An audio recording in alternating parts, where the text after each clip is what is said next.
Some men spend their whole lives running from the past. Marcus Wellstone had stopped running 15 years ago, but he'd never stopped looking over his shoulder. That's what the past does. It doesn't chase you. It just waits patient and inevitable for the moment when the present looks enough like what came before that you can't tell the difference anymore. July in Dust Haven in Nevada was the kind of heat that didn't ask permission. It pressed down on everything with the full weight of summer, turning the cracked asphalt into something close to molten, making the air shimmer in waves that bent light and stretched distances. The old Dusty Mile gas station sat at the edge of town like a forgotten promise, its faded sign creaking in the occasional hot breath of wind that passed for breeze out here. Marcus Wellstone, though, everyone who knew him called him Tank, and had for 12 years now had his hands wrapped around a chrome socket wrench, working a stubborn bolt on the rear wheel of his Road King, like it had personally insulted his entire bloodline. Sweat rolled down the back of his neck in steady rivulets, soaking into the collar of his black t-shirt. The leather vest his colors, the patches that meant everything and nothing depending on who was looking, hung on the handlebar grip nearby, too hot to wear in this furnace of an afternoon. At 34, Tank had the kind of face that had seen things and decided to keep most of them to herself. Square jaw, dark eyes that tracked movement with the practiced awareness of someone who'd learned early that not paying attention could cost you, and a scar along his left temple that he'd gotten in Columbus, Ohio, when he was 19 and stupid and thought loyalty to the wrong people was the same thing as strength.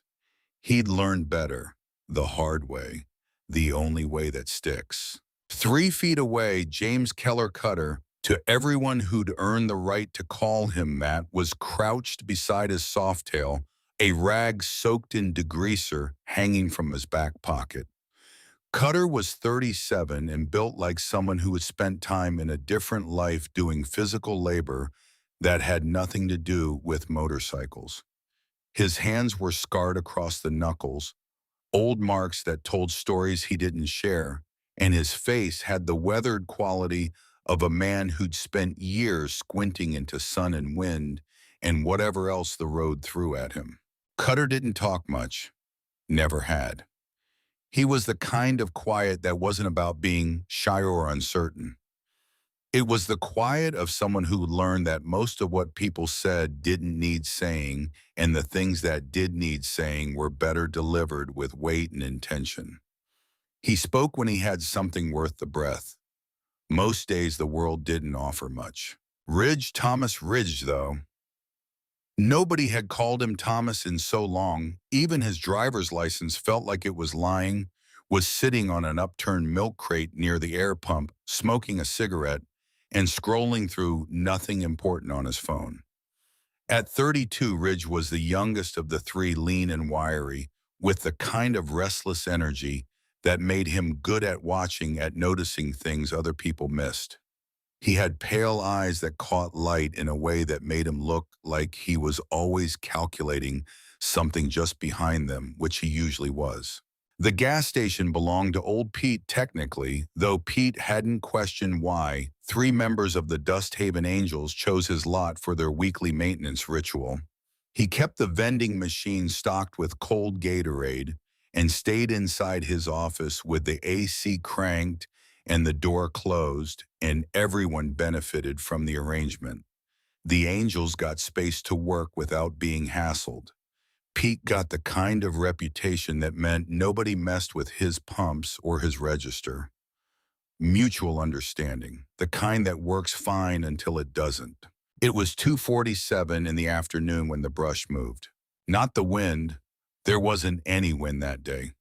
The air was as flat and dead as week-old roadkill, hanging heavy and still, like something waiting to break. But something in the scrub brush along the eastern edge of the lot shifted a snap of dry branch, a rustle of creosote bush, the particular sound of weight moving through space where no weight should be. Ridge heard it first. He looked up from his phone without lifting his head, that small economical movement of someone who'd trained himself to notice without announcing that he'd noticed.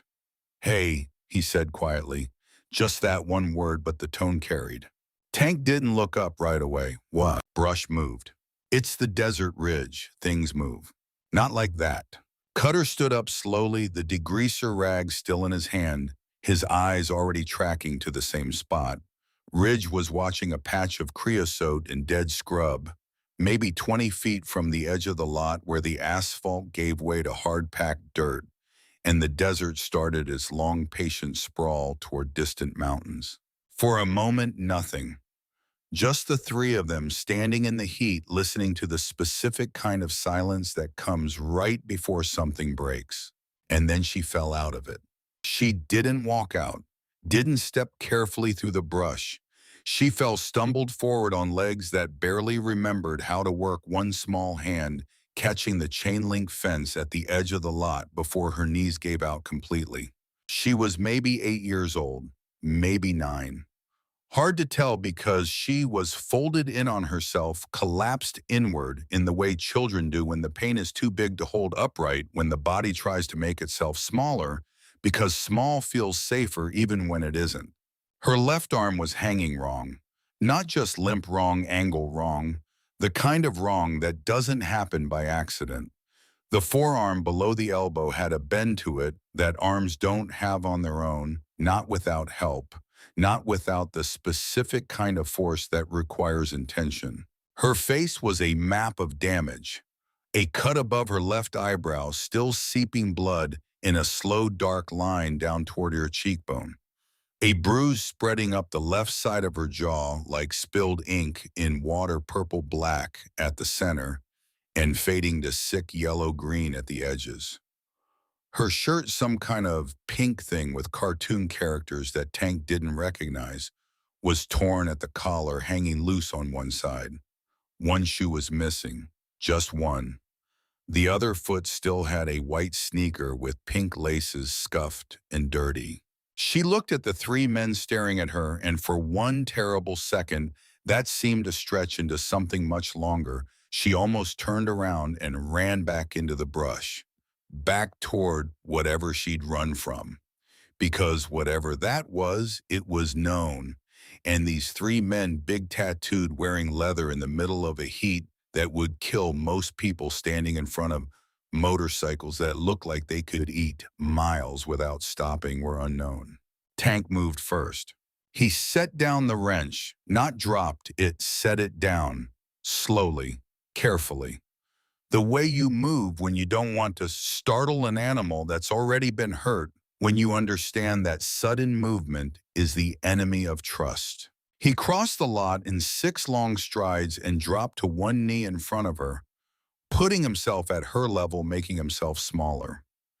When he spoke, his voice came out of somewhere different than the voice he used with his brothers. Somewhere softer, somewhere that remembered being 19 and watching his mother sit at a kitchen table with a split lip and blackened eye, too afraid to go to the hospital because the man who'd put her there had connections and she had nothing. "Hey," he said. "Hey, easy, nobody here's going to hurt you." She flinched anyway.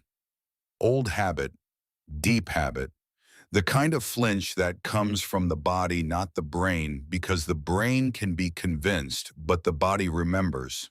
"What's your name?" She stared at him, at his vest hanging on the motorcycle behind him, at the ink running up both his arms, tribal patterns, and one piece on his right forearm that said Semper in script, though the fidelis that should have followed it had never been added.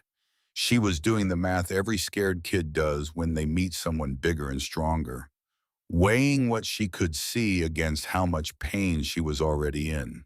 "Harper," she finally whispered, barely audible, a breath with shape. "Harper." Tank said it like it meant something, like he was storing it somewhere important. "Okay, Harper, I need you to look at me for a second. Can you do that?" She met his eyes. Hers were brown, dark brown, almost black, and wet with tears that hadn't fallen yet, but were building behind the dam of whatever strength she had left. Who did this to you? The silence that followed lasted maybe 4 seconds. To Tank, it felt like an hour. Harper's bottom lip trembled. Her good hand gripped the chain-link fence harder, knuckles going white. And then something broke loose in her face, not the tears, those were already there, but something deeper.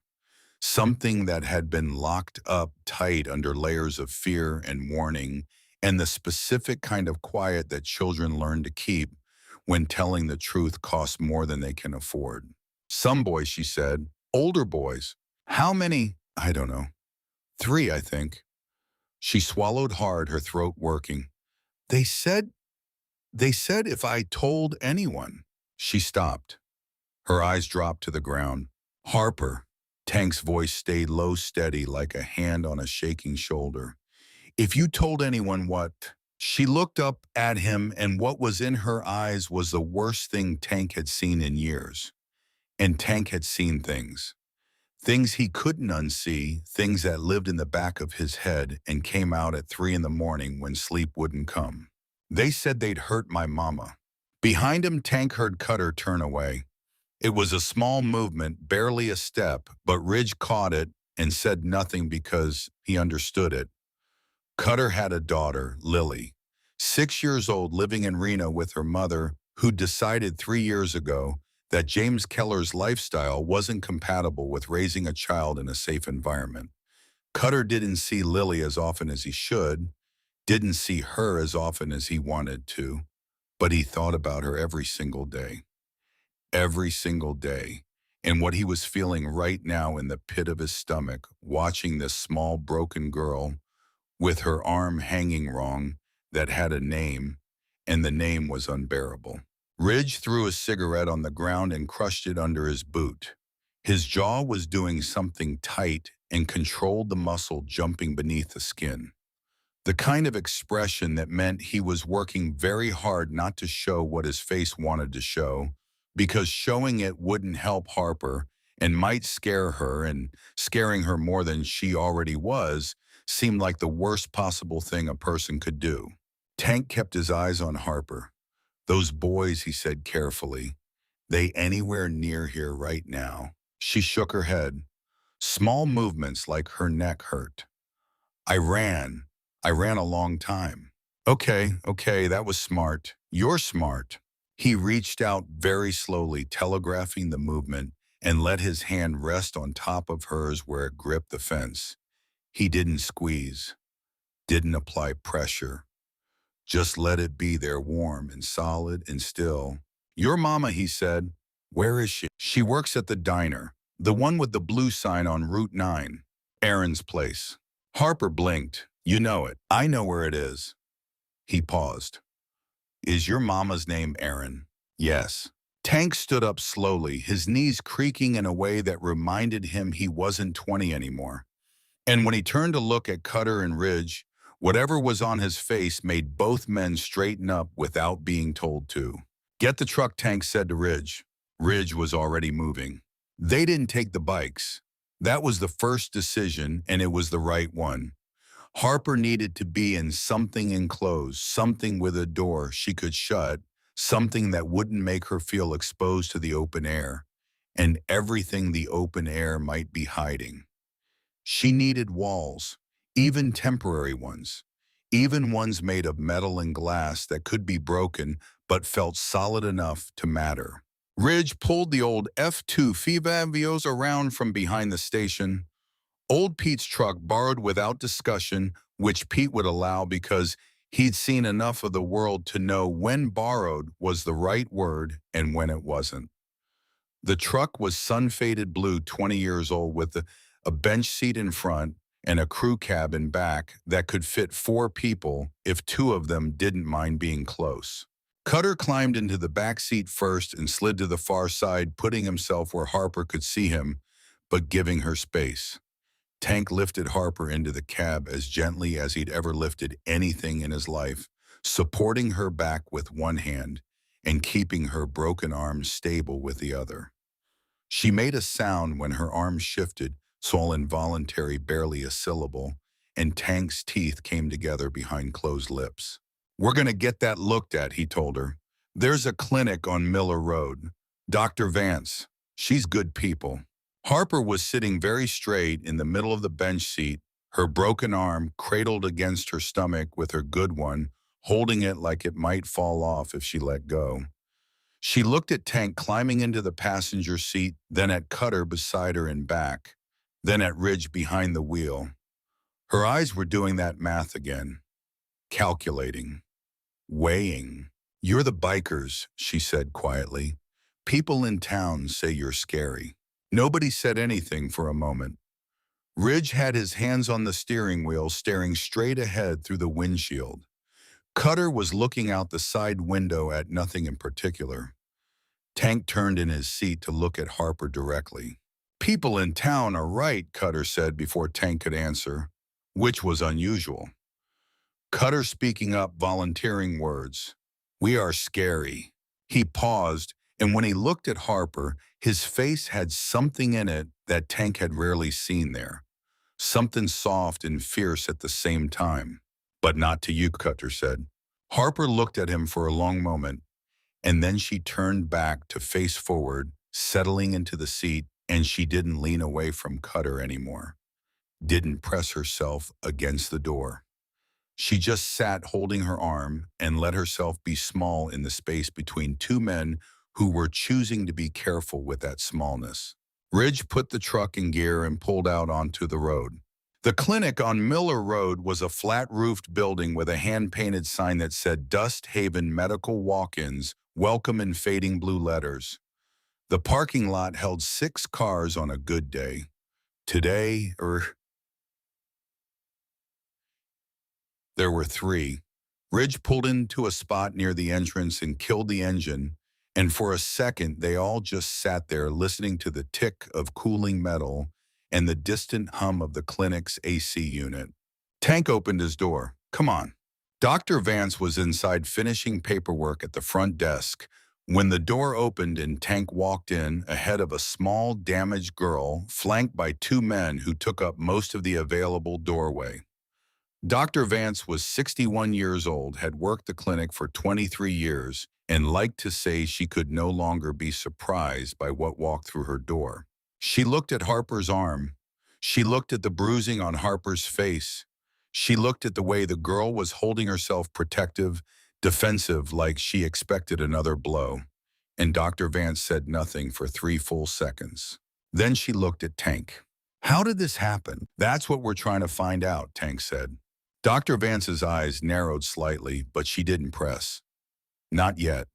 She'd been in Dust Haven long enough to recognize the Angels, long enough to know their reputation, and long enough to have seen Tank bring in 2 other people over the years, a woman with a dislocated shoulder who wouldn't say how it happened, and a teenager with burns on his hands who claimed it was an accident with a camp stove. Both times Tank had waited in the lobby while Dr. Vance worked, and both times he'd paid cash and asked no questions when she filed the mandatory reports. She led Harper into the exam room. Tank moved to follow, and she stopped him with a look. The kind of look that could stop traffic. "I'll get you when I'm done." She closed the door. Cutter sat down in one of the plastic chairs in the waiting area, his long frame folding into the too small seat. Ridge leaned against the wall with his arms crossed. Tank stood in the middle of the room, staring at the closed door, and didn't move. His hands were at his sides, completely still, but there was something in his stillness that was the opposite of calm. It was controlled tension, pressure held in check by will alone. The silence in that waiting room was the loudest kind. 17 minutes later, Dr. Vance came out. She left the door to the exam room cracked behind her and walked up to Tank, and when she spoke, she lowered her voice to something flat and deliberate. "That fracture is not from a fall," she said. Tank's jaw tightened. Both bones in her forearm, the angle, the placement. Dr. Vance stopped choosing her words. That arm was grabbed and snapped. Someone held her still and broke it, on purpose. The air in the room changed. Ridge's arms came uncrossed. Cutter's head came up. Tank didn't move, but something in his stillness shifted the way weather shifts right before it stops being weather and starts being something else. She's 8 years old, Tank said. His voice was very quiet. I know, Dr. Vance held his gaze. I have to report it. You know I have to report it. I'm aware of your obligations. I'm also aware, Dr. Vance continued, that the people who need to help her aren't always the ones with the authority to do it. She paused and something passed between them, an understanding that lived in the space between legal requirement and moral imperative. So I'm telling you first, whatever you do with that information is between you and whatever you answer to. She went back through the door. When Harper came out 10 minutes later, her arm was in a temporary splint, white medical padding wrapped with elastic bandages, immobilizing the break until she could get to a hospital for a proper cast. Her face had been clean. The cut above her eyebrow had a small butterfly bandage on it. She was holding a small paper cup of apple juice that Dr. Vance had given her, and she looked at the three men waiting, and for the first time since she had fallen out of the brush, something in her expression settled. Just a fraction, just a hairline shift, but it was there. She said, my arm needs a real cast, Harper said, at the hospital. We'll get you there, Tank said. But first, Harper, I need to ask you something, and I need you to really think before you answer. Okay. She nodded, serious, taking it seriously. The boys who did this, Tank said, do you know their names? She was quiet for a moment. Her eyes moved to the cup in her hand, watching the apple juice slosh slightly with the tiny movements of her grip. The big one told the others what to do, she said. They called him Dale. Tank kept his face still. Dale have a last name? I don't know his last name. She stopped, took a small sip of juice. But he told me his brother was coming, that his brother makes the rules, and that if I ran to anybody, his brother would know. What did he say his brother's name was? Harper looked up. He said his name was Raymond, she said. He said Raymond doesn't forgive people who talk. The name didn't mean anything to Tank in that exact moment. It would later. It would mean a great deal later. But right now it was just a name, and the name could wait, because what could not wait was Harper's mother. Aaron's place on Route 9 was 11 minutes from the clinic. Ridge made it in 8, pushing the speed in a way that wasn't reckless, but wasn't cautious either. The diner had 4 cars in the lot and a hand-lettered specials board in the window that someone had been updating with the same blue marker for what looked like years. Tank went in alone. He decided that on the drive over without explaining why, and neither Cutter nor Ridge questioned it. Sometimes one person walking through a door was information. 3 people walking through a door was a statement. This needed to be information first. The woman behind the counter looked up when he came in. Mid-30s, dark circles under her eyes, the kind of tired that didn't come from one bad night, but from 100 of them stacked on top of each other. Her name tag said Aaron in block letters, and the moment she saw Tank, his vest, his patches, his size, something moved across her face. Not surprise, recognition. And behind the recognition, terror. Not the regular kind of terror that a large stranger in a biker vest might cause in a small-town diner. The specific kind. The kind that says, I know why you're here. Tank stopped walking. He stood in the middle of the diner, 4 tables, 2 other customers, who were both suddenly very interested in their food. And he looked at Aaron and he said very quietly, your daughter is safe. Aaron's hand went to her mouth. She's in a truck outside with 2 of my people, Tank continued. She has a broken arm that we're taking care of. She's safe, but I need you to hear that part first before I say anything else, because I think you need to hear it. Aaron's eyes were filling. She wasn't crying yet. She was holding it back with everything she had, because she was at work, because she was always at work, because work was the only thing between her and the thing she was afraid of. But the edges of her were shaking. She ran, Aaron said. Her voice was barely a sound. Oh God, she ran. I told her not to.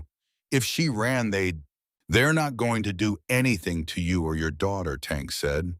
He stepped closer to the counter, keeping his voice low, keeping it level. I'm telling you that right now. I'm telling you that as a fact. But I need you to tell me who we're dealing with. Erin shook her head fast, almost violent. You don't understand. These people, they're not just some guys. They don't. I understand more than you think, Tank said. Your daughter mentioned a name. Raymond. Erin went white, not pale, white. The color left her face the way sound leaves a room when something terrible happens inside it. Her hand dropped from her mouth. She looked at Tank like she was seeing something she'd been trying very hard to believe wasn't real. You need to leave, she whispered. You need to get in your truck and take Harper somewhere far away from here. And you need to leave, please. Please, I'm begging you. Aaron, his voice didn't rise. It just became more solid, more present. I'm not leaving, and neither are you, not without knowing what we're walking into. He leaned forward slightly, just enough. Who is Raymond Briggs? The other two customers had both quietly paid and left. Even the cook had gone quiet in the back. It was just the two of them and the name between them and what the name carried. Erin put both hands flat on the counter like she needed the surface to hold herself up. He's the worst thing that ever happened to this town, she said. And he's been waiting for a reason to make an example of somebody. She looked up at Tank and her eyes were dry now, not because the feeling had left, but because she'd moved past feeling into something harder and more desperate. Please don't let it be my daughter. Tank walked back to the truck in the full weight of the afternoon sun, and when he opened the driver's door and looked at Ridge across the seat and at Harper in the middle, and at Cutter with his eyes already asking the question, Tank said two words. Briggs family. Ridge's hands tightened on the steering wheel. Cutter looked out the window. Harper looked at Tank, not understanding the words, but understanding the weight behind them perfectly. Are the bad men gone? She asked. Tank got in and pulled the door shut. He looked straight ahead at the highway, at the shimmer of heat rising off the asphalt, at the flat line of the desert stretching toward a horizon that didn't offer any easy answers. He thought about what Dr. Vance had said. He thought about the angle of a broken arm and what it took to make it happen that way. He thought about Raymond Briggs and the fact that Aaron's face had gone white at the sound of the name. And he thought about Harper asking, please don't let them find my mama, in a voice that sounded like the last of something. He looked at Harper. Not yet, he said, but they will be. Harper held his gaze for a moment, the apple juice cup still in her good hand, her splinted arm resting carefully in her lap. Promise, she said. The truck pulled out onto Route 9 heading toward the hospital. Behind them, the gas station sat empty and hot in the afternoon sun, the wrench still lying on the pavement where Tank had set it down, when a small girl fell out of the brush and everything ordinary stopped being ordinary. Yeah, Tank said, I promise. The hospital in Clover County was 40 minutes east of Dust Haven, and every mile of that drive was quiet in the way that quiet gets when nobody inside a vehicle trusts themselves to speak. Ridge drove. Tank sat in the passenger seat with his elbow on the door and his eyes on the road, watching the desert scroll past like a film he'd seen before but couldn't quite remember the ending to. In the back of seat, Harper had fallen asleep against Cutter's arm somewhere around the 20-minute mark, her splinted arm resting across her lap, her breathing finally evening out into something that resembled peace. Cutter sat completely still. He didn't shift his position, didn't reach for his phone, didn't look at anything except the window and the unchanging landscape beyond it. He just let her sleep against him and stared out at the desert going by. And the look on his face was the kind that men like him didn't usually let anybody see. Ridge caught it in the rearview mirror once and looked away, because some things you don't comment on even when you notice them. Briggs, Ridge said finally, just above a whisper so as not to wake Harper. You know the name. I know of it, Tank said. Raymond Briggs runs a crew out of the Eastern County. Word is he's not the top. He's a collector. Collector for who? Tank was quiet for a moment. Haven't gotten that far yet. Aaron knows. Aaron's scared out of her mind. Yeah, Ridge said, but she knows. Tank turned that over. He knew Ridge was right. The way Aaron had gone white at the name, that wasn't the reaction of someone who'd heard rumors passed around at the diner. That was someone who'd been handed a bill she couldn't pay and had been watching the clock ever since, waiting for it to come due. We'll talk to her again, Tank said. After Harper's seen a doctor, after she's got a real cast on that arm and somebody's told her she's going to be okay. He paused. Then we talked to Aaron. From the back seat, Cutter spoke without looking away from the window. What did those kids do to her to snap the bone like that?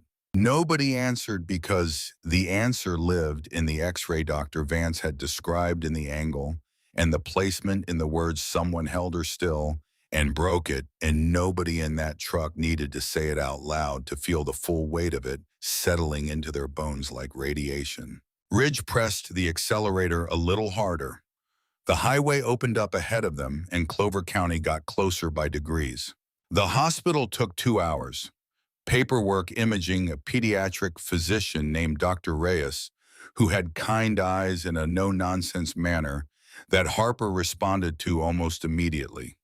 The cast was set pale blue, Harper's choice, and Dr. Reyes spoke to Tank in the hallway afterward with the kind of directness that told him she'd filed the mandatory report and that Child Protective Services would be following up, but that she'd noted in the file that the child was currently in the care of responsible adults and that the situation was being actively addressed. Tank didn't tell her what actively addressed meant exactly. She didn't ask. There was an understanding between them that lived in the space between what was legal and what was necessary, and Dr. Reyes was old enough to know that space existed. When they brought Aaron back to see her daughter, Ridge had gone to get her from the diner, while Tank and Cutter stayed with Harper. The sound Aaron made when she walked through the door and saw Harper sitting up on the exam table with a blue cast and a hospital bracelet and a small cup of orange jello was not quite a sob, not quite a word. It was something prior to both of those things, something that lived below language. "Mama, don't cry," Harper said. "I'm okay." Aaron crossed the room in 3 steps and held her daughter as carefully and completely as she possibly could, and she was shaking, and she didn't say anything for a full minute, and nobody in the room moved. Tank stepped back to the doorway. Cutter followed. Ridge stayed near the window with his back to everyone, giving them the only privacy available. After a while, Aaron looked up. Her eyes found Tank across the room, and they were dry now. Not because the feeling had left, but because she'd made a decision somewhere in that minute of holding her daughter. The decision was visible in her face. It looked like surrender, but it wasn't. It was the opposite. It was someone who'd been running, deciding to stop running and turn around. "I'll tell you everything," she said. Tank nodded once. "But not here," she glanced at Harper. "Not in front of her." They got Harper settled in the waiting area with Cutter, who sat beside her, and then let her tell him about her teacher at school and her cat named Biscuit, and the fact that blue was actually her second favorite color, but they didn't have purple for the kid, and that was okay. Cutter listened to all of it with complete and genuine attention, which was in its own way one of the most remarkable things that happened that entire day. Tank and Ridge took Aaron to the far end of the hallway near a window that looked out at the parking lot, and she talked. Her name was Erin Lee. She was 34 years old.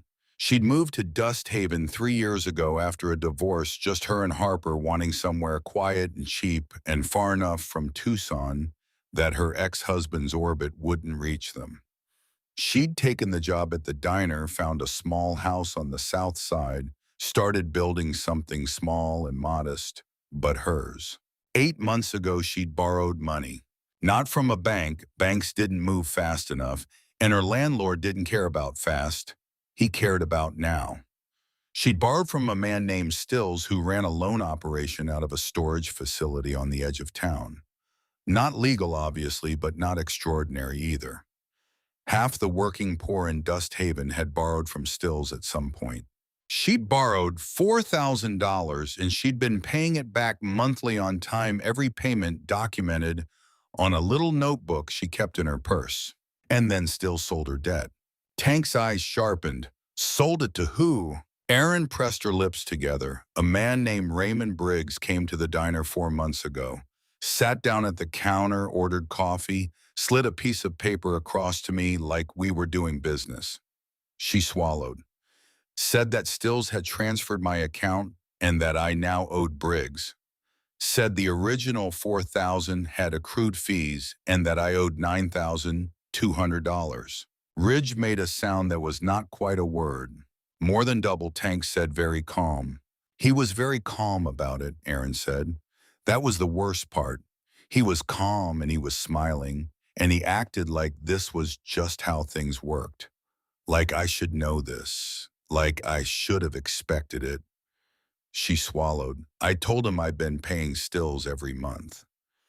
He said that was between me and Stills. He said the number was the number. And when you couldn't pay it, Tank said he started sending his boys. Her voice dropped. Not to me at first, little things. My car had a tire slashed. A window in the house got broken. I found a note in Harper's backpack. She stopped. Her jaw tightened. In Harper's school backpack, Tank said, going very still. What did the note say? It said 9,200, tick-tock. The hallway held that for a moment. I went to the sheriff, Erin said. Morales, he listened to me, wrote something down, said he'd look into it. She shook her head. Nothing happened. Nothing. And when I went back 2 weeks later, Morales told me, and I remember these exact words, he told me that Raymond Briggs was a businessman with ties to several legitimate operations in the county, and that without hard evidence of a crime, there wasn't much he could do. Ridge laughed, but there was nothing funny in it. Morales, you know him, Erin asked. I know the type, Ridge said. Tank was still working through it, so Briggs escalated. He sent his kids after Harper. His nephews, Erin said. Dale and 2 younger ones. They're 17, 15, 14. And they're not just boys being bullies. They're trained. Raymond trained them. They do what he tells them because they're afraid of him and because he rewards them for it. She looked at Tank directly. Dale broke Harper's arm because Raymond told him to send a message. The weight of that sentence dropped into the hallway like something physical. Tank breathed in through his nose, breathed out slow. His hands were at his sides, completely still. And that stillness was the most controlled thing in the building. What's behind Briggs, he asked. Who does he report to? Erin hesitated. Just half a second, but it was there and Tank caught it. Erin, she said quietly, if I say this name, I am crossing a line I cannot uncross. You crossed it the moment your daughter's arm got broken. She closed her eyes briefly, opened them. Lennox Crow, she said. Tank and Ridge both went still. Raymond Briggs works for a man named Lennox Crow. Crow runs everything in a 3-county radius. Briggs is his collection arm. She paused. Morales, as she glanced away. Morales is on Crow's payroll, has been for years from what people say. Ridge turned and looked at Tank. Tank didn't look back at Ridge. He was looking at Erin, and what was moving through his expression was not surprise because men like Tank operated in a world where corruption and violence had addresses and phone numbers and first and last names, but the specific focus that comes when a problem becomes fully visible. Lennox Crow, Tank repeated. Nobody in this county goes against him, Erin said. Nobody. The ones who tried, Ridge asked. What happened to them? They left, she said, simply. Or they didn't. The hallway went quiet again. Down at the other end through the waiting room window, Tank could see Harper's blue cast moving as she talked, hands gesturing at something, and Cutter nodding along beside her with what looked from this distance and this angle almost like a smile. "Okay," Tank said. He said it quietly and he said it once and it landed with the finality of a decision being made. Aaron looked at him. "Okay, what?" "Okay, we know what we're dealing with." He turned to Ridge. "Get Priest on the phone. And Daniels. Tell them we need the full picture on a Lennox Crow Eastern Nevada operation, county-level corruption, including a sheriff named Morales." He paused. "And tell them it's not a request." Ridge already had his phone out. Tank looked back at Aaron. "You and Harper are not going back to that house tonight. I have work in the morning. You have a daughter with a broken arm and a cast and a message from Raymond Briggs that was delivered through her bones," Tank said. "Not harshly, just plainly. You're not going back to that house tonight." Aaron's shoulders dropped a fraction. Not defeat relief. The particular relief of someone who has been holding everything alone for so long that being told someone else will hold it for a moment is almost too much to absorb. "Where do we go?" she asked. "We have a place," Tank said.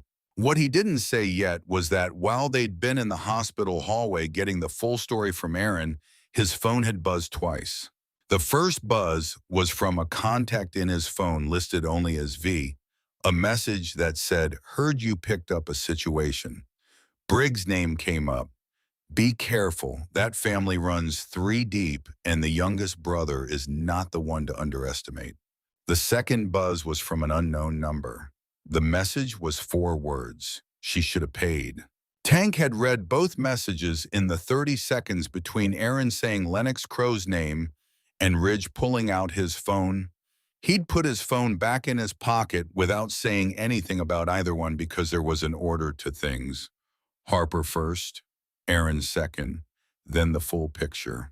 Then the Briggs family would find out what it meant when you broke a child's arm to send a message, and the message got delivered to the wrong people. They filed back through the waiting room, all 5 of them, Tank, Ridge, Aaron, Cutter, and Harper, who reached up and took her mother's hand the second Aaron came close and didn't let go of it. They walked out through the hospital sliding doors into the evening air, which had dropped to something almost bearable, and Harper looked up at the sky, which was going orange and pink at the horizon, and she said, "Apropos of nothing, Mr. Tanga." Tank looked down at her. "Yeah, Biscuit gets scared at night if I'm not home." Tank considered this. "Who's Biscuit?" "My cat." "Where does he stay?" "At the house. He has food and water, but he doesn't like being alone." Tank looked at Cutter. Cutter looked at Ridge.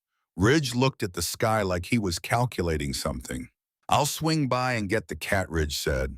Harper looked at him with an expression that was 7 different things at once, most of them cautiously hopeful. "You will?" "I'll get the cat," Ridge said again in the tone of someone who has just committed to something and is only slightly regretting the speed at which it happened. Harper almost smiled. It was small and it was brief, and it was the first one Tank had seen on her face all day, and it hit him somewhere in the chest like a slow, quiet punch. The clubhouse was a converted warehouse on the south edge of Dust Haven, held for 11 years, set back from the road behind a chain-link fence with a gate that required a code. Tank got out first and opened the gate himself, stood there while Ridge pulled through and looked up and down the road in both directions before he let it close behind them. Nothing moved. The road was empty. The desert on both sides was dark and still. He closed the gate. Inside the clubhouse was warm and loud with exactly the kind of ordinary evening noise that made what Tank was about to say feel almost surreal. Somebody had the TV on. There were cards being played at the long table near the back. Somebody was arguing about something in the kitchen. Normal. Routine. The bones of a life lived together. That changed the moment Tank walked in. He didn't have to say anything. He didn't have to raise his voice or call a meeting or blame the small girl with the blue cast and the pale, tired woman walking behind her. The men in that room read the room the way men who've spent years reading rooms do, quickly, completely, and without being asked. Chairs scraped back, cards went face down. The kitchen argument stopped mid-sentence. Priest, who was the chapter's sergeant-at-arms and had the kind of face that looked like it had been carved rather than grown, came across the room in 4 strides and looked at Tank with his eyebrows asking the question his mouth hadn't formed yet. Briggs family, Tank said, and above them Lennox Crow. Priest's expression didn't change. That was telling. If the name was new to him, it would have shifted something. It didn't shift anything. How deep are you in? We picked up a kid the Briggs boys worked over this afternoon. Intentional fracture arm. She's 8. The card players at the back table were very still now. Her mother's in debt to Briggs through a street loan that got flipped. Tank continued. Morales is dirty on Crow's payroll. He looked around the room. And someone's already texting my phone from an unknown number telling me they know everything. When did the text start? Priest asked. Hour ago, while we were still at the hospital. Morales. That's my read. Priest turned to a man named Daniels who was sitting at the far end of the table with a laptop open in front of him and who had already started typing before Tank finished the second sentence. Daniels was the closest thing the chapter had to an intelligence operation. He knew people who knew people. He had contacts in 3 state agencies. And he had a particular skill for finding the shape of something before you could see its edges clearly. Lennox Crow, Tank said to Daniels, Eastern Nevada, county-level reach. At least 1 law enforcement asset confirmed. Daniels nodded without looking up. Tank turned back to the room and found Harper watching him from where Aaron had settled her into a chair near the wall. The girl's eyes were wide and moving from face to face around the room. Big men, leather vests, the general atmosphere of a space that had never been decorated with softness in mind. But she wasn't afraid. That was the thing. She was watching all of it with a kind of careful, assessing attention that was far too old for her face. You live here? Harper asked. Some of us, Tank said. It's loud. Yeah, I like it, she said simply. Aaron put her hand on Harper's good shoulder. Her eyes found Tank over her daughter's head, and the question in them was the same one she'd been carrying since the hospital hallway. Now what? Tank crossed to them. He crouched down again, that same deliberate move getting to Harper's level, and he spoke to both of them at once. You're staying here tonight, both of you. There are rooms in the back that are clean and quiet, and nobody's getting through that gate without us knowing about it. I have a shift at 6 in the morning, Aaron said. I'll call the diner. They'll fire me. They won't. You don't know my manager. No, Tank admitted, but he's going to hear from me tonight regardless. He held Aaron's gaze. You're not going back out there until we know what we're dealing with. That is not negotiable. Aaron looked at him for a long moment. Then she nodded, and the nod was tired and grateful and terrified all at once. And Tank recognized every single one of those things because they were reasonable. He stood up and went to find Priest. They talked in the back hallway, away from the main room, voices low. Priest had already been on the phone. Tank could tell by the way he was moving the specific energy of someone who's just received information and is organizing it. Daniels pulled something, already, Priest said. Crow has a legitimate front construction company, 3 LLCs, a property management operation. Clean on paper. But there's a federal investigation that went quiet about 18 months ago. Wire fraud, extortion, at the federal level. And it went quiet very suddenly, which means either Crow bought his way out or he turned someone, or both. Or both, Tank said. Or both, Priest agreed. The Briggs family. Raymond's got 2 prior arrests, both dropped. His brother Dale's father, there's a Wade Briggs and a Cole Briggs. Wade is inside at Ely right now, 3 years in on an assault charge. Cole is the one to watch. Priest paused. Cole Briggs has no record at all, which means either he's clean or he's smart. and nobody who knows the family thinks he's clean. Tank leaned against the wall, the text, traced to a burner, bought in Pahrump 6 weeks ago. Cash. We know that much. 6 weeks ago, Tank turned that over. They weren't watching us specifically. They had the burner ready for this kind of situation generally, which means it's protocol. Crow's operation has a protocol for when someone interferes with collection, Priest said. We're not just someone who interfered with collection. Priest looked at him with the particular steadiness of a man who understood exactly what Tank meant and had been thinking about it himself. No, he said, we're not. They stood there a moment in the hallway, both of them running through the same calculations from different angles, arriving at the same place. How many can you pull together by morning, Tank asked. 7, 8 if Reyes drives up from Vegas. Call Reyes. Priest already had his phone out. Tank went back to the main room and stopped in the doorway when he saw what was happening. Cutter was at the long table across from Harper, and they were playing cards. Not a serious game, something simple, something Harper had apparently explained to Cutter because she was the one dealing and explaining the rules with the careful authority of a child who takes rules seriously. Cutter was holding his cards with both hands and frowning at them like they'd personally offended him, which was exactly the kind of expression that made Harper let out a small sound that was unmistakably a laugh. Ridge was in the kitchen getting coffee. Aaron was beside him, and Ridge was talking, not about anything important. Tank could tell by the rhythm of it, just talking, filling the air with something manageable and ordinary. So Aaron could stand in a kitchen and hold a coffee cup without having to think for 30 consecutive seconds about Raymond Briggs. Daniels appeared at Tank's shoulder, got more. They moved to the corner. Daniels had his laptop tucked under his arm, and he opened it on the nearest flat surface and talked fast and low.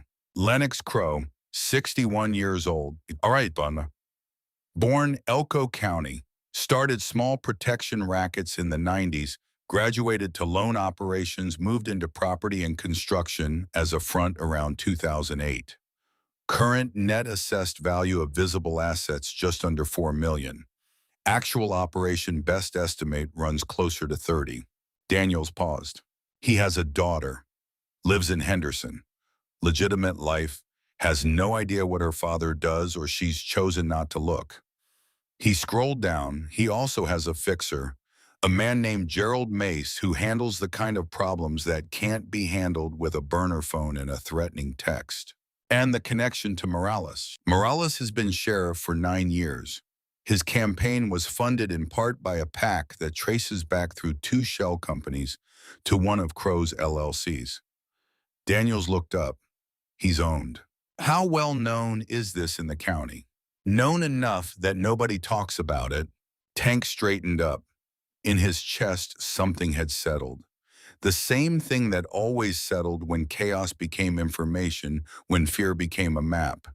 He didn't feel better exactly. He felt focused, which was different. Focus was a tool. He was picking it up. His phone buzzed. He looked at it. Unknown number. Same one. This time just one word. Tonight. Tank stared at it.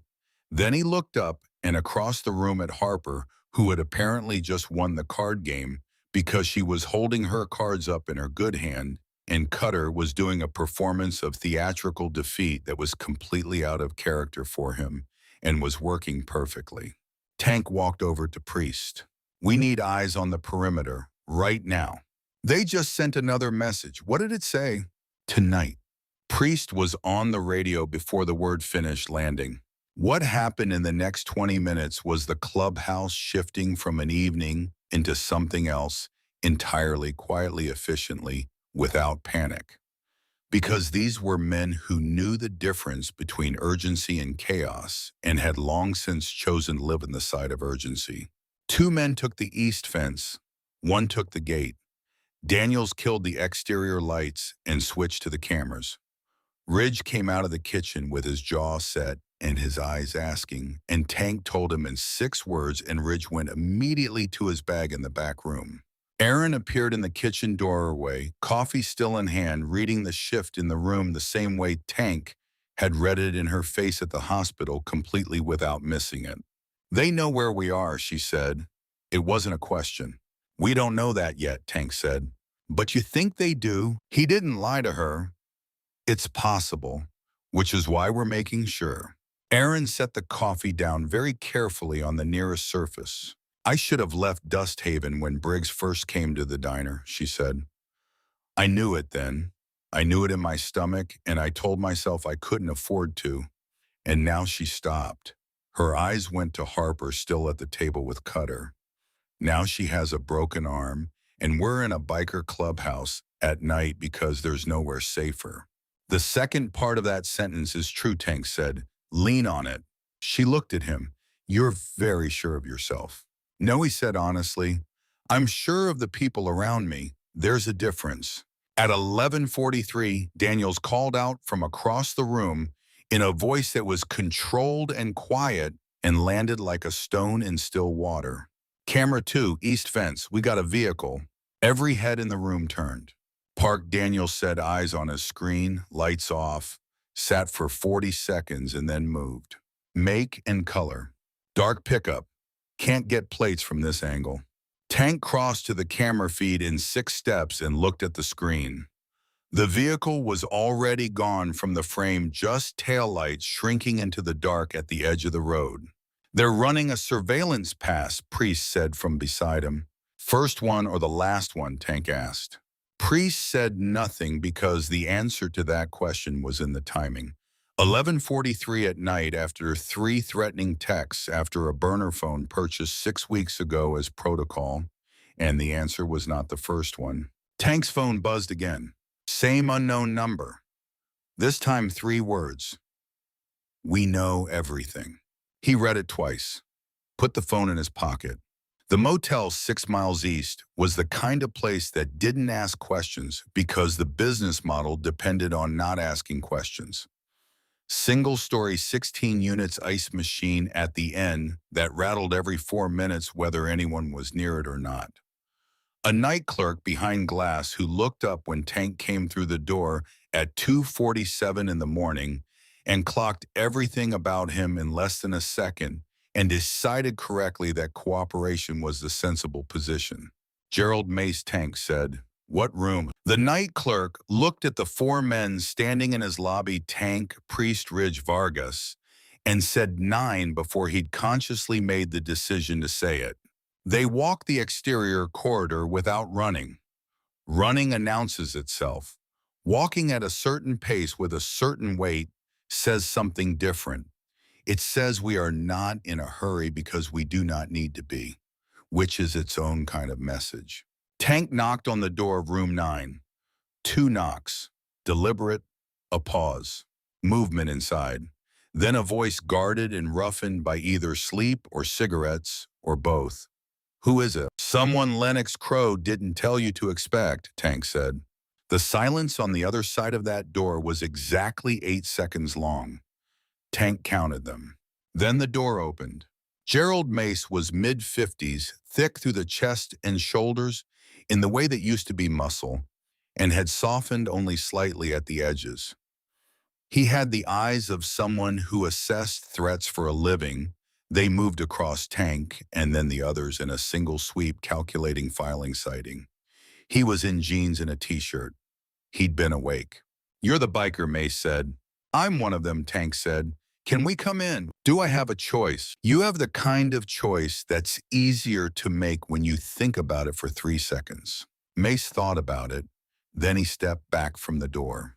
The room was neat in the functional way of someone who doesn't attach to spaces. A bag packed and standing by the wall, a laptop open on the table, 2 phones on the nightstand, a coffee maker that had been used recently. Mace sat on the edge of the bed. Tank took the chair by the table. Ridge and Vargas stayed near the door. Priest stood in the center of the room with his arms loose at his sides, which was for Priest the position of maximum readiness. We know who you are, Tank said. Gerald Mace. We know who you work for. We know you checked in 2 days ago, which means you were here before the Briggs boys put their hands on that little girl. Which means you knew what was planned and when. Mace's face gave nothing. I don't know what you're talking about. That's the wrong answer for this conversation, Tank said. Let me explain why. Right now, Lennox Crow thinks he has a debt collection situation that got complicated by some bikers who will back down when it gets serious enough. That's what he thinks. That's what you're here to make happen, get us to back off or remove the complication entirely, whichever's available. Tank leaned forward slightly.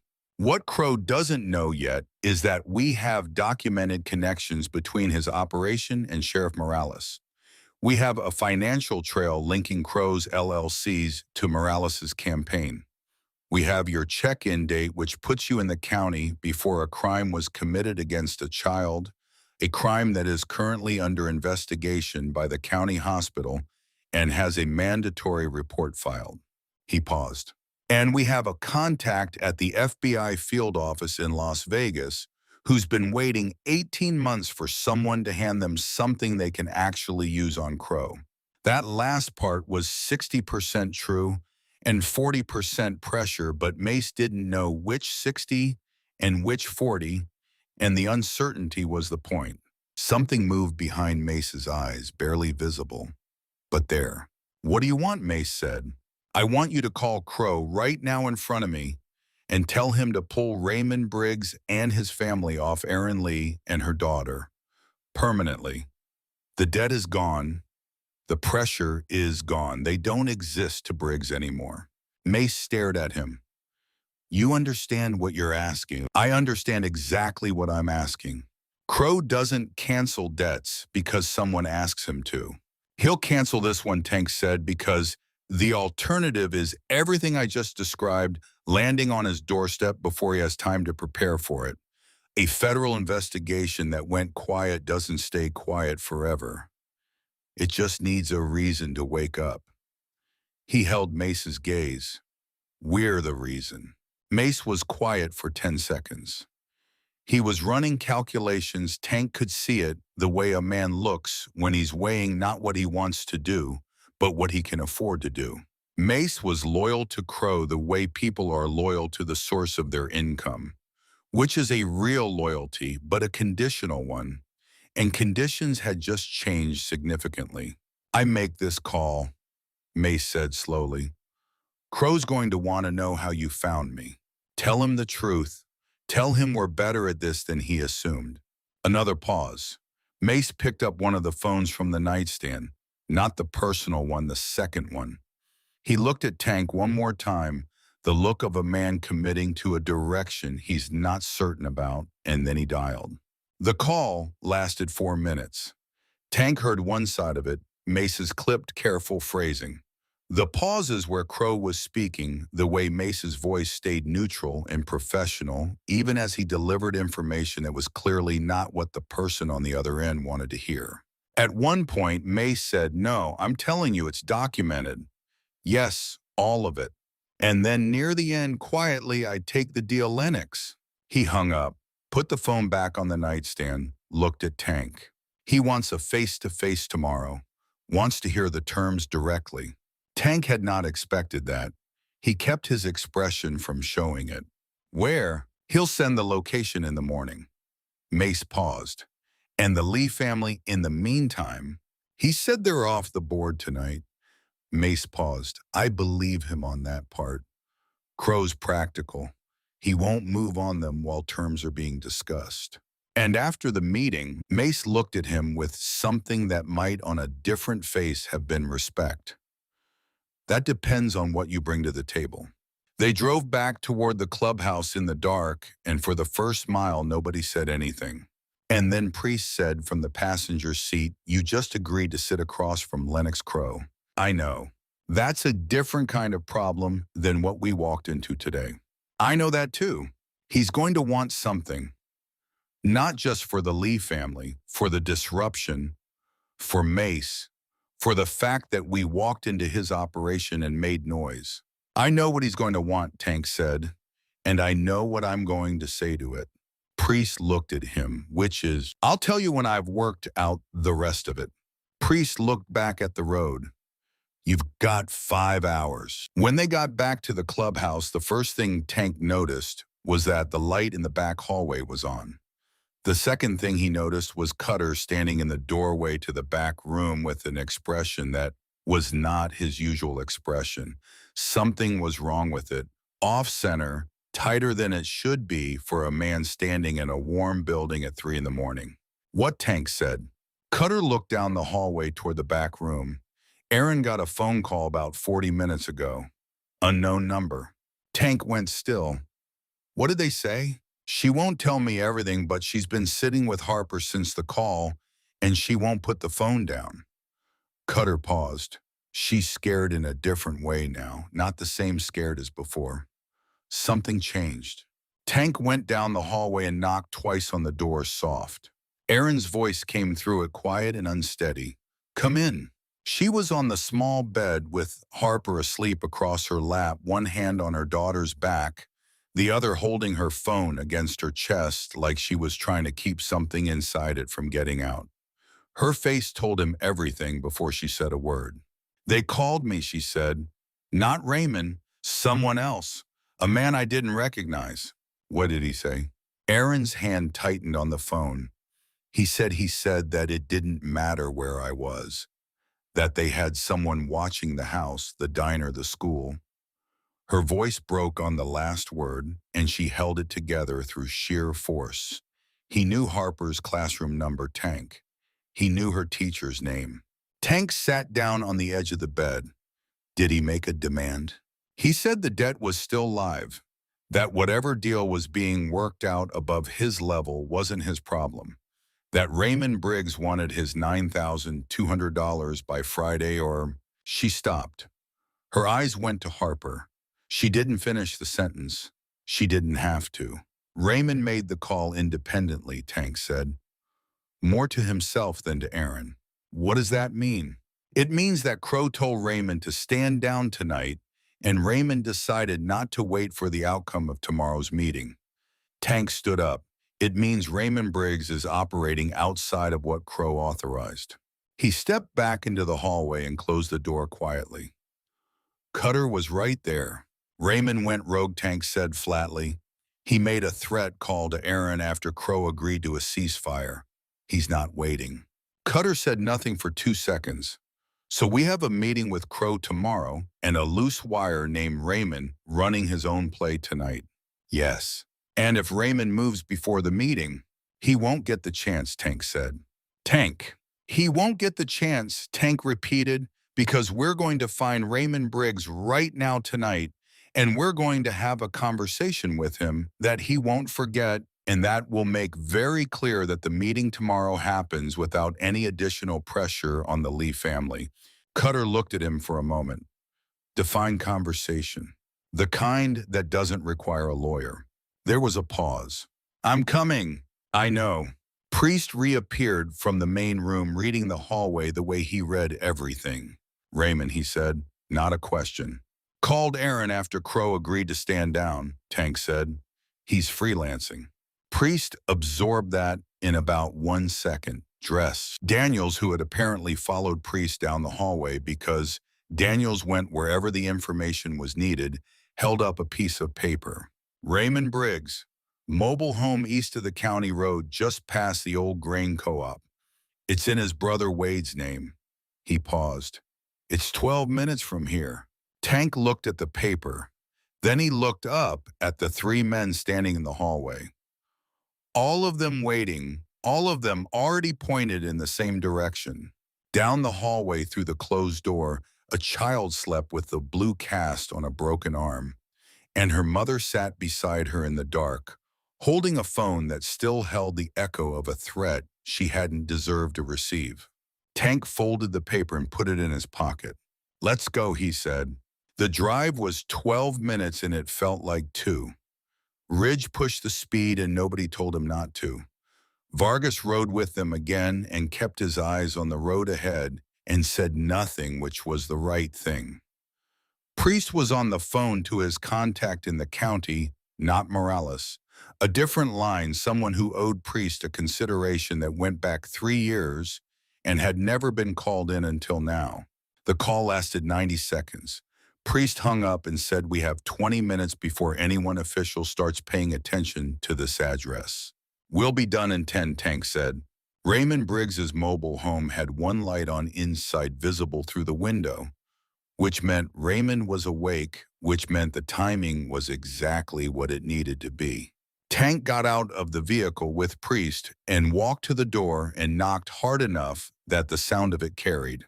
A voice from inside irritated. "Who the hell?"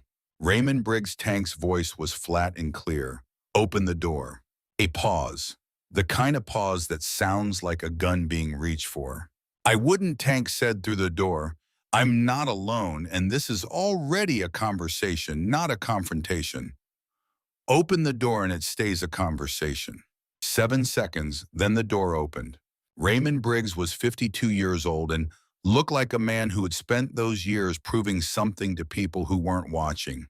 He was heavy in the shoulders, unshaven, wearing a flannel shirt open over a white undershirt. His eyes moved across Tank and Priest to the vehicle behind them and did the math quickly, and didn't like the answer. "You called a woman tonight," Tank said, "after your boss told you to stand down. You made a threat that included specific details about her child's school." Raymond's chin came up. "I don't know what you're talking about."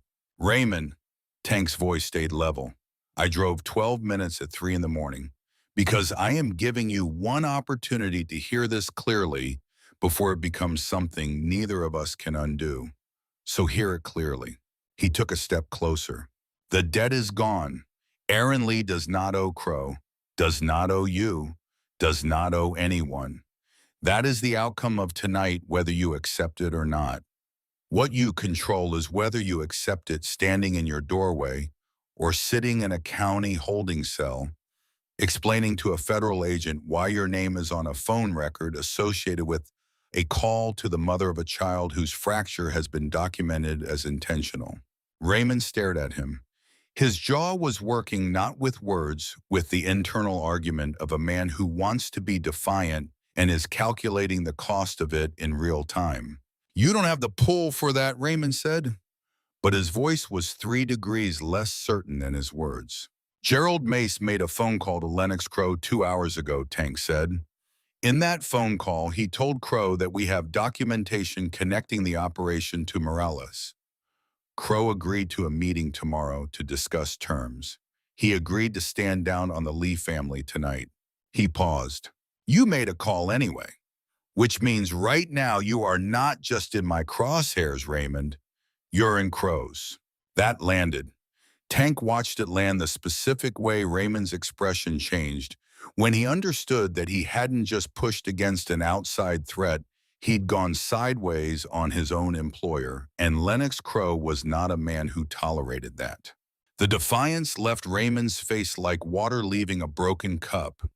What replaced it was something smaller and more honest. "I've got nothing if Crow cuts me loose," Raymond said. It wasn't an argument, it was the plain statement of a plain fact. "That's not my problem," Tank said. "But here's what I'll give you. If the Lee family is left alone from this moment forward completely permanently, no contact, no debt, no message in a kid's backpack, then your name stays out of what I take to the federal contact tomorrow. The call you made tonight stays between us." He held Raymond's eyes. "That's the offer. It doesn't stay open past sunrise." Raymond looked at him for a long time. The light from inside the mobile home fell across half his face, and in that half light, he looked like what he was, not a dangerous man, but a desperate one, which had always been a more unpredictable thing. "Fine," Raymond said, one word. "Dry and stripped of everything." "Say it clearly," Tank said. "The woman and the girl are done. I'm out of it." Tank looked at him for 2 more seconds. Then he turned and walked back to the vehicle, and Priest fell in beside him, and they got in, and Ridge pulled away from the mobile home in the dark. Nobody spoke for almost a full minute. Then Priest said quietly, "He'll hold, for tonight." "You think he moves again after the meeting?" Tank stared at the road. I think that depends on what Crow decides tomorrow. And I think tomorrow is the real thing. He leaned his head back. Raymond Briggs is a broken instrument. Lennox Crow is the hand that holds him. And tomorrow we sit across from the hand. Tomorrow, Tank said, we end this. The clubhouse was quiet when they returned. The perimeter watch was still in place. The camera feed showed nothing moving. In the back room, the light had gone out, which meant Erin had finally let herself fall into something that might be sleep or might just be the exhausted stillness that comes after fear reaches its limit. Tank sat back mine in the chair by the camera screens. He didn't try to sleep. He let the quiet of the building settle around him, the breathing of it, the weight of all the people inside it who were trusting the walls and the fence, and the men watching the fence to hold. He thought about Lennox Crow, about a meeting he hadn't planned for 48 hours ago, about everything Daniels had pulled together, and what it was worth as leverage, and where the edges of that leverage were. He thought about Harper saying okay in the voice of a child choosing to trust. He thought about what he owed that voice. At 4:41 in the morning, his phone buzzed. Unknown number, the same one from before. He looked at the screen. This time it wasn't a threat. It was an address. And below the address, a time. 10 in the morning. And below the time, 4 words that told Tank everything about what tomorrow was going to be. Come alone, no exceptions. Tank read the message 3 times. Then he put his phone face down on the table and sat with the silence of the clubhouse around him and thought about what it meant to walk into a room alone with Lennox Crow. Come alone, no exceptions. It was a power move. He understood that. Crow wanted Tank without backup, without witnesses, without the structural comfort of having men at his shoulder. Because a man alone in a room with Lennox Crow was a man who could be made to feel small, and a man who felt small either folded or made mistakes, and either outcome was useful. Crow had been running this kind of meeting for 30 years. He knew exactly what the conditions produced. What Crow didn't know was that Tank had sat alone in rooms with worse. At 6 in the morning, Priest came out of the back hallway looking like a man who'd slept in 20-minute intervals and made peace with it. He looked at Tank's face and then at the phone on the table. Message, Priest said. Address and time. Tank showed him the screen. Come alone. Priest read it, set the phone back down. You're not going alone. I am. Tank, listen to my... Tank turned to face him fully.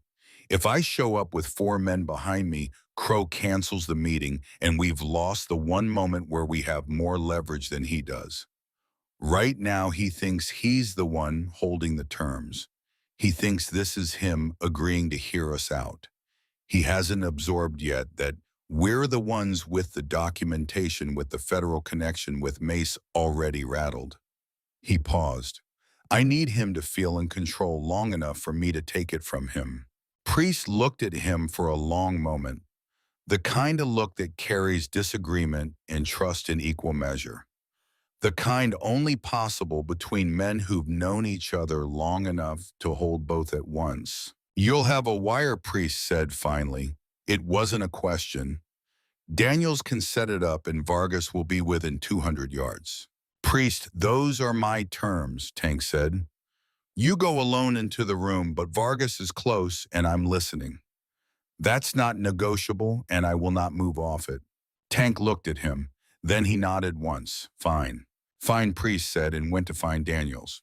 At 7:15, Erin appeared from the by hallway with Harper beside her, the blue cast bright against Harper's arm, in the morning light coming through the high windows. Harper was holding Biscuit Ridge, had made good on his word. The cat retrieved from the house sometime around midnight, a gray striped tabby with the specific disdain of a creature that had been inconvenienced and intended for everyone to know it. Harper carried him against her chest with her good arm, and he tolerated it because she was the one person whose tolerance he apparently operated on. Erin looked at Tank across the room and read his face the way she'd been reading rooms her whole adult life quickly, without being wrong about it. Today's the meeting, she said. 10 o'clock with Crow. Yes. She was quiet for a moment.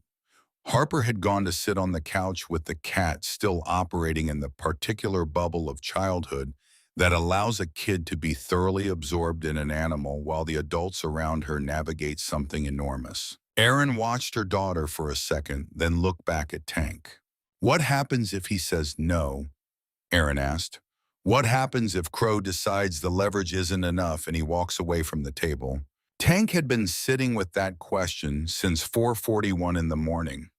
He'd turned it over from every angle available, and he kept arriving at the same answer, which was that the scenario didn't exist. Not because Crow wasn't capable of walking away, he was, but because the math didn't support it.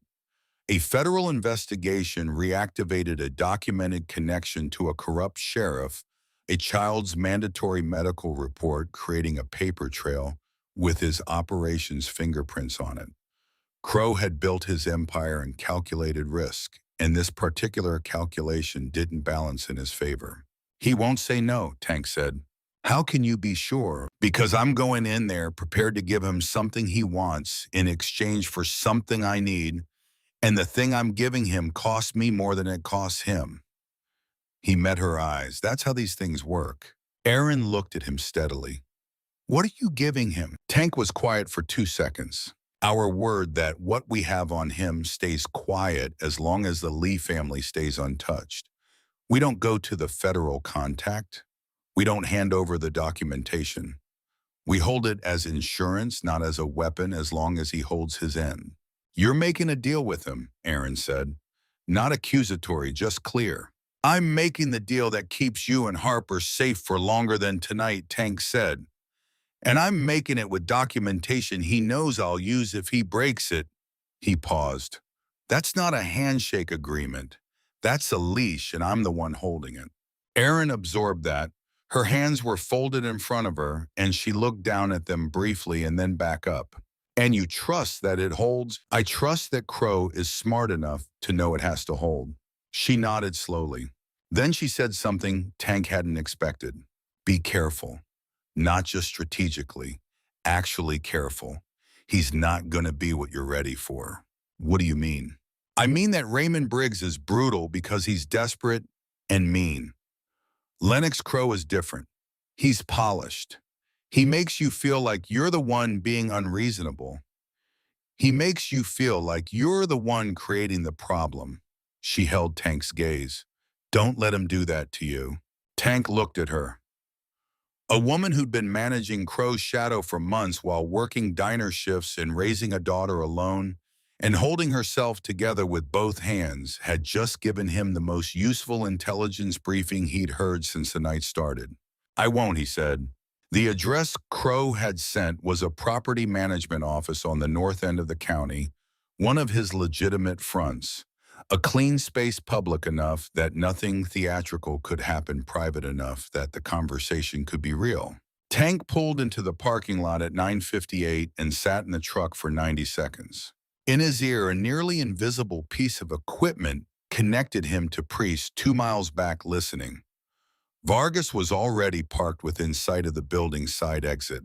I'm going in, Tank said quietly. Priest's voice in his ear, we're here. Tank got out of the truck. The office was neat, air-conditioned, the kind of space designed to convey stability and legitimacy.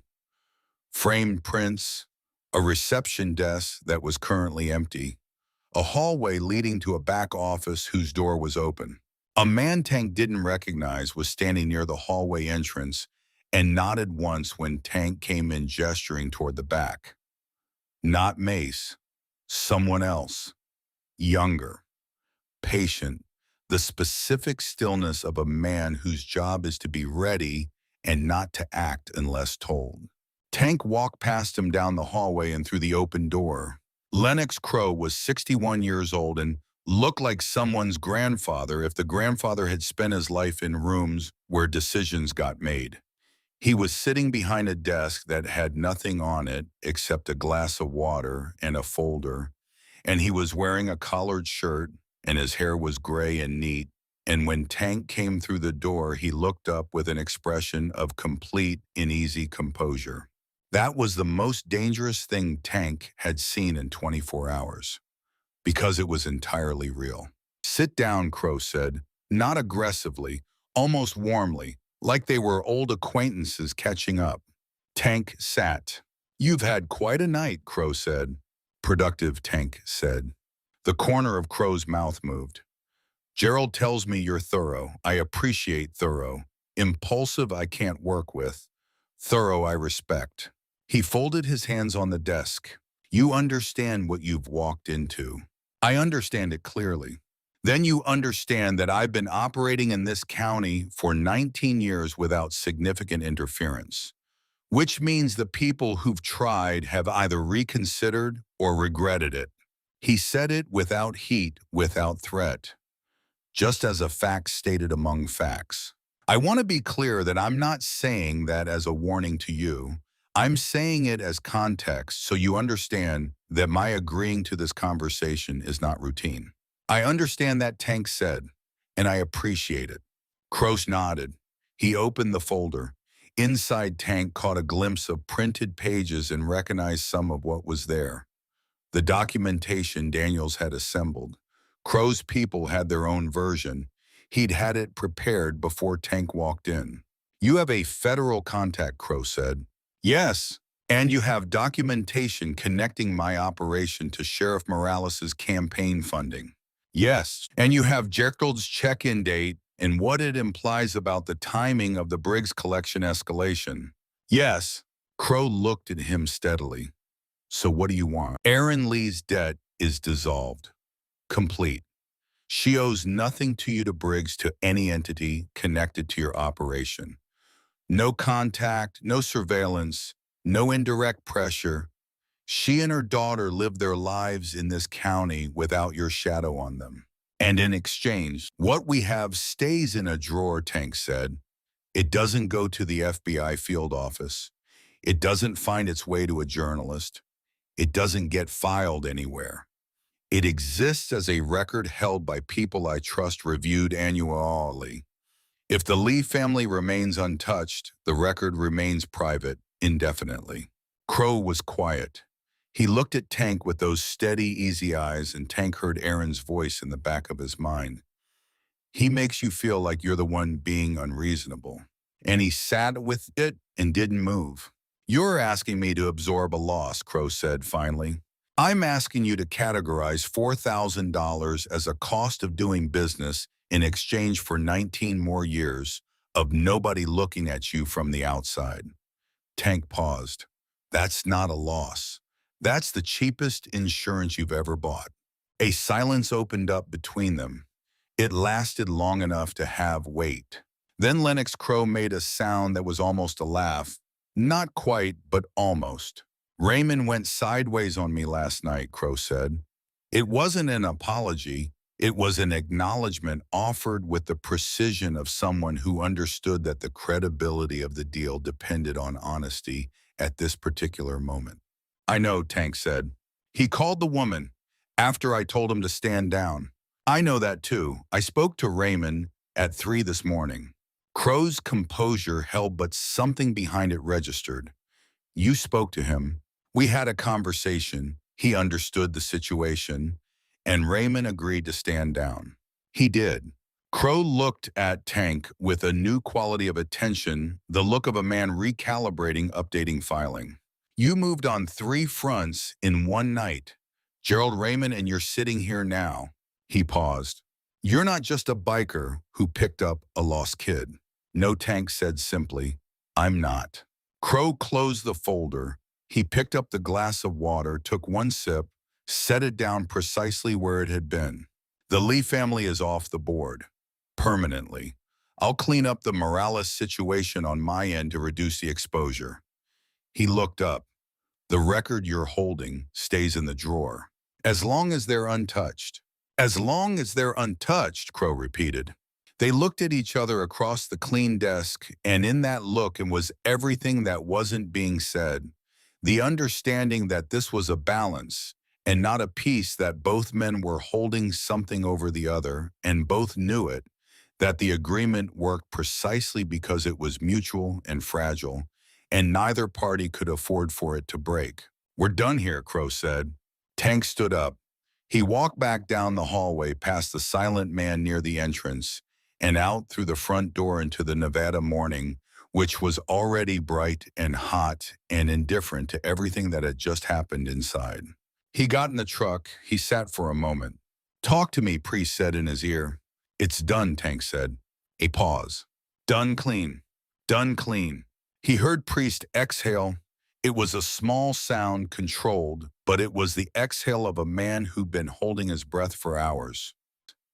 Tank pulled out of the parking lot and drove back toward Dust Haven, toward the clubhouse, toward Harper, and her blue cast and her cat and Aaron with her folded hands and her diner shifts, and Cutter, who'd played cards all evening with a child he'd known for 6 hours with the full seriousness the game deserved. He called the clubhouse from the road. Cutter picked up on the second ring. "Tell Aaron it's over," Tank said. A pause on the line. Then in the background, a sound, not words, not a full sentence, just the sound of a woman receiving news that something terrible has finally stopped being true. It was brief and honest, and it traveled through the phone and hit Tank somewhere deep and quiet. "She says thank you," Cutter said. His voice was rougher than usual. "Tell her she doesn't need to." When Tank walked back through the clubhouse door 20 minutes later, Harper was standing in the middle of the room with Biscuit over her good shoulder, like a furry scarf, and she looked at Tank when he came in with those careful, assessing eyes, and she said, "Did you fix it?" Tank looked at her for a moment. This child who'd walked out of the brush on broken legs, who'd protected her mother's name before she protected herself, who'd chosen to trust 3 strangers with patches on their backs because she had no other choice, and because somewhere underneath the fear, she'd read them correctly. "Yeah," he said, "I fixed it." Harper looked at him for another second.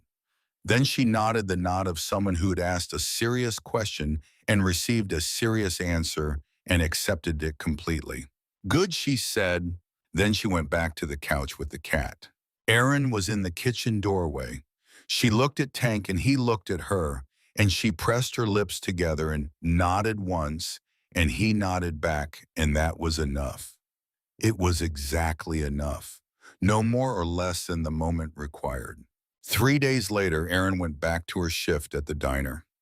Harper's arm was checked at a follow-up appointment, where Dr. Reyes confirmed the cast was set properly and noted with visible relief that the child seemed against all reasonable expectation okay. Not undamaged. That was a longer road, but present, functional, held. Caleb arrived on the 3rd day. He was Aaron's brother, 39 years old, who'd been living in Phoenix and had gotten a call from Aaron 2 days earlier. The call she'd finally let herself make, the one she'd been putting off because making it meant admitting how bad things had gotten. Caleb drove straight through from Phoenix without stopping. And when he walked into the diner where Aaron was on shift and she saw him through the pass-through window, she had to put down what she was carrying and step into the back and hold herself together for 60 seconds before she could come out and greet him. Caleb came to the clubhouse that evening. He was a quiet man, the kind of quiet that was different from Cutter's quiet, softer, more searching. The quiet of someone who'd spent years wishing he'd stayed closer and had just been given a vivid demonstration of why that wish had been right. He shook Tank's hand with both of his and held on for a moment longer than a handshake usually went. "I owe you something I don't have words for," Caleb said. "You don't owe us anything," Tank said. "Take care of them. That's the whole thing." "I'm staying," Caleb said. "I'm not going back to Phoenix. I'm done being 5 hours away." He said it with the simplicity of a man who'd made a decision that was going to cost him things and had made it anyway. "I figured Dust Haven needs a decent mechanic." "It does actually," Ridge said from across the room without looking up. Harper heard the conversation from the couch and came over and looked up at her uncle with her blue cast and her cat and said, "You're really staying." Caleb crouched down in front of her the same way Tank had crouched on that first afternoon, getting to her level, making himself smaller so she felt bigger. Yeah, Bug, I'm really staying. Harper thought about this for a moment. Then she said you can sleep on the couch until you find a place. Caleb's face did something complicated. Thanks, Bug. She nodded seriously and went back to the cat. That night, after Aaron and Harper and Caleb had gone back to the house, the actual house, because the threat had a shape now, and the shape was manageable, and Aaron had decided that living in fear of a door was not living.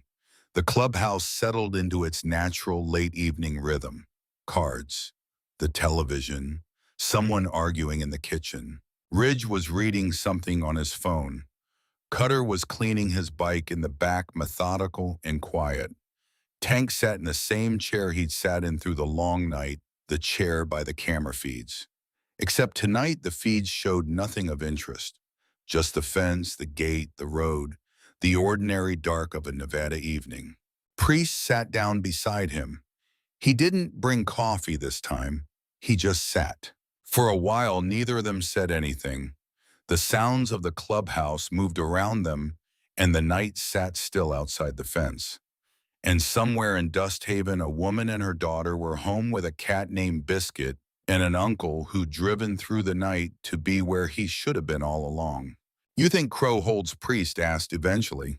For now, Tank said. Long enough to matter. And after. He paused. After is after. We stay ready. Priest nodded. The nod of a man who understood that some victories don't come with trumpets or finality. They come with the quiet fact of a child sleeping safely in her own room, which is the most ordinary miracle available to the world. And also on the right night, the only one that counts. Tank looked at the camera feed showing the empty road outside the gate, and he thought about the moment Harper had fallen out of the brush that afternoon. How the whole day had been ordinary until it wasn't. How three men with tools in their hands and grease on their knuckles had been doing nothing important until suddenly they were doing the only important thing. He thought about what it cost to show up for something like that and what it cost not to. And he thought that of all the things the club had been in 11 years, the good and the bad and everything in between, tonight was the version of it he'd carry longest. His phone buzzed. He looked at it. A number he recognized. Aaron's. A text. No words, just a photograph. Harper in her bed. The blue cast visible. The gray cat curled into the curve of her knees. She was asleep. Deeply, completely asleep. The real kind, the safe kind. The kind that only comes when the body finally believes the threat is gone. Tank looked at the photograph for a long time. Then he put his phone in his pocket and sat back in his chair, and the clubhouse breathed around him, warm and loud and alive. And outside the gate, the Nevada desert ran on in every direction toward a horizon that looked in the dark like it went on forever. Some fights choose you. That's the truth of it. You're standing at a gas station in the heat of an ordinary afternoon, and something falls out of the brush, and you kneel down and everything changes. You don't decide to be the person who stays. You just find out that you already are. Tank had found out that afternoon, so had Cutter, so had Ridge. And what they'd found was not a surprise. It was a confirmation, quiet and complete, of what the loyalty had always been for. Not for the patches, not for the road, not even for each other. For this. For the moments when an ordinary day stops being ordinary and someone needs the fence held. For the promise made to a small, broken girl who looked at a man twice her height and chose to trust him because she had no other option and because he was worth it. As long as you need us, Tank had said it to Harper later when she'd asked with a child's directness whether they would stay. And he'd meant it the way you mean the things you don't say lightly, the things you say when you know they'll be held and measured and returned to in harder moments. The things you say because they're simply irrevocably true. In Dust Haven, Nevada, on a night when everything that needed to be held was finally held, the promise stood. And nobody, not Raymond Briggs, not Gerald Mace, not Lennox Crow with his clean desk and his steady eyes and his 19 years of shadow, was going to be the thing that broke it. Tank sat in that chair by the camera feeds and let the weight of what had happened settle into his bones. 15 years ago in Columbus, Ohio, he'd watched his mother sit at a kitchen table with a split lip and blackened eye, too afraid to go anywhere because the man who'd put her there had connections, and she had nothing. Tank had been 19, full of rage and empty of power, and he'd sworn that he would never be that helpless again. And then 2 weeks later, she was gone. Heart attack, the coroner said. But Tank knew better. He knew what stress did to a body, knew what living in fear cost, knew that sometimes people die from wounds that never show on the surface. He'd left Ohio that same month, drifted west, found the club, found a family that understood that loyalty wasn't just words, it was action. It was showing up when it mattered. And today, for the first time in 15 years, Tank had been able to do what he couldn't do for his mother.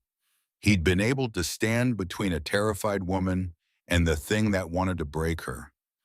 He'd been able to say no to power that thought it was untouchable.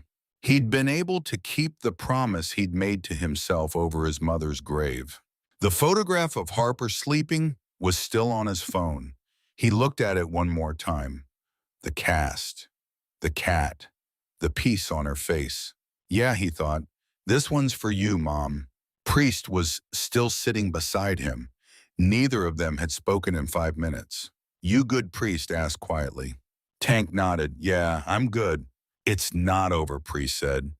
You know that, right? Crow's going to be watching us. Morales, too. This is a truce, not a surrender. I know. And Raymond's still out there, still desperate, still dangerous. Tank turned to look at him. I know all of that. But tonight Harper sleeps safe. Tomorrow we'll deal with tomorrow. Priest accepted that with a nod. Across the room, Cutter emerged from the back where he'd been working on his bike. His hands were clean now, the grease washed off. He walked over to where Tank and Priest were sitting and stood there for a moment, not saying anything. Then he said, I called my ex-wife. While you were at the meeting. Tank looked up at him. Yeah, asked if I could see Lily this weekend. Cutter's jaw worked. She said yes. That's good, man. That's real good. Cutter nodded. Been thinking about what you said. About showing up. About being the person who stays. He paused. I haven't been that for Lily, but I'm going to be, starting this weekend. Tank stood up and put a hand on Cutter's shoulder. She's lucky to have you. I'm the lucky one, Cutter said quietly. He glanced toward the back room where Harper had slept earlier. Seeing that kid tonight, the way she looked at you, the way she trusted you, made me realize what I've been missing, what I've been too scared to fight for. It's not too late, Tank said. No, Cutter agreed, it's not. Ridge wandered over, drawn by the gravity of the conversation. What did I miss? Cutter's seeing his daughter this weekend, Priest said. Ridge's face split into a rare grin. About damn time, brother. About damn time. They stood there together, the four of them in the warm light of the clubhouse. Outside, the desert night was cool and clear. Inside, something had shifted. Something had been settled. Tank thought about Crow's words. You're not just a biker who picked up a lost kid. No, he thought. We're not.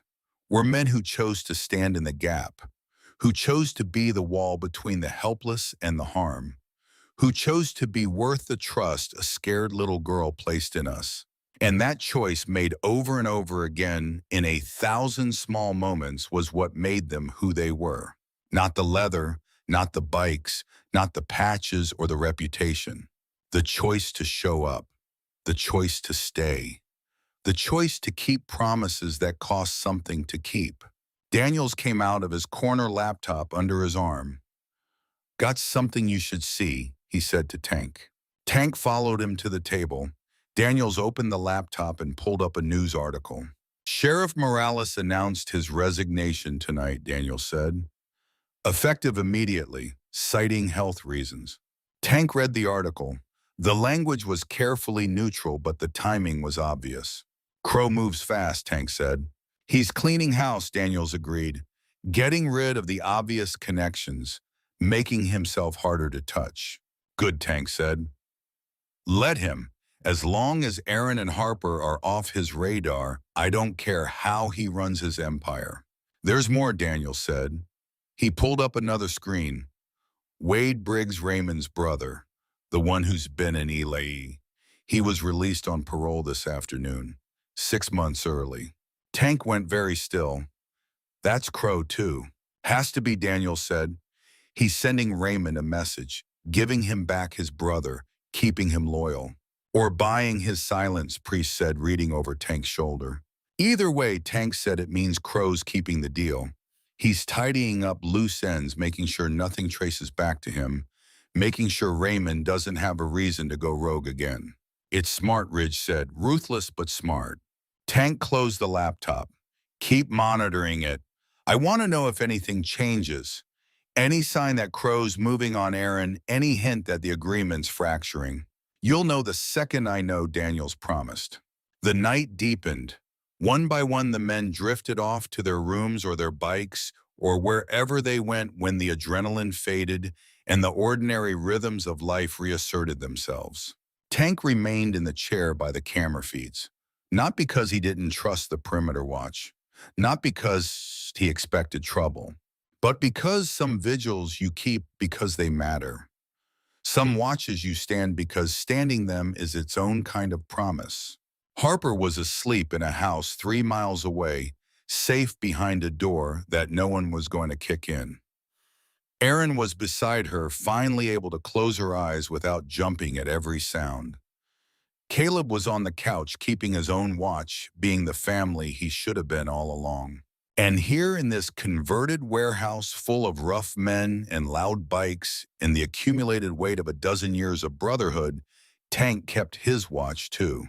Not because the fight was over. It wasn't. It never really is. But because today, this one day they'd won. They'd stood between a child and the people who wanted to break her. They'd said no to power and made it stick. And tomorrow, when the sun came up over the Nevada desert and the heat pressed down and the world spun on in its endless, complicated way, they would get up and do it again. Because some men run from the past, and some men let the past teach them how to stand. Tank had stopped running 15 years ago, and every day since he'd been learning how to stand. Today he'd stood for Harper, for Aaron, for every person who'd ever been cornered and afraid and out of options. And tomorrow he'd stand again, as long as he was needed, as long as there were people who needed someone to hold the line.